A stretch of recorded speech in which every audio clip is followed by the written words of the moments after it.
Hello hi friends. ఈ video ఏంటంటే మన ఆర్బీఐ రీసెంట్గా యాక్షన్ తీసుకుంది కదా బ్యాంక్స్ మీద రిగార్డింగ్ మన రూపీ కరెన్సీ గురించి. ఎందుకంటే బ్యాంక్స్ ఏం చేస్తున్నాయంటే వాళ్ళ ప్రాఫిట్స్ కోసం ఫారెన్ ఫండ్స్ని ఇండియా ఫండ్స్ని హెడ్జింగ్ చేస్తున్నాయి, డాలర్స్ని.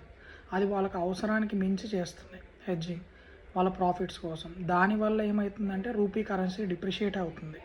మన ఇంట్లో వాడే తప్పు చేస్తే ఎవరేం చేస్తారు? సో అందుకే ఆర్బీఐ అంత సీరియస్ యాక్షన్ తీసుకోవాల్సి వచ్చింది.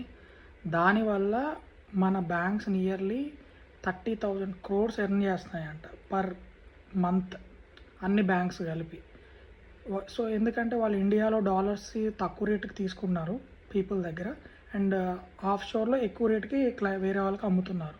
సో దానివల్ల మన కరెన్సీ డిప్రిషియేట్ అవుతుంది, ఎందుకంటే వాళ్ళు అవసరానికి మించి డాలర్స్ తీసుకోవడం వల్ల. సో ఆర్బీఐ ఏం చేసింది, 100 million అని లిమిట్ పెట్టింది.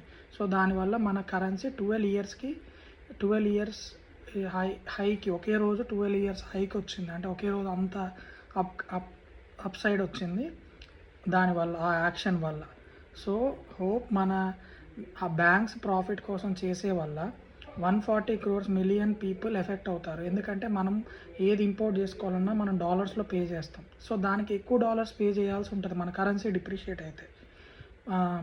దీనికి నేను ఎవరైతే ఎన్ఆర్ఐస్ అండ్ ఫారెన్లో జాబులు చేసి ఇండియాకి అమౌంట్ సెండ్ చేస్తున్నారో వాళ్ళకి హ్యాట్స్ ఆఫ్ చెప్పాలి. ఎందుకంటే నియర్లీ $300 billion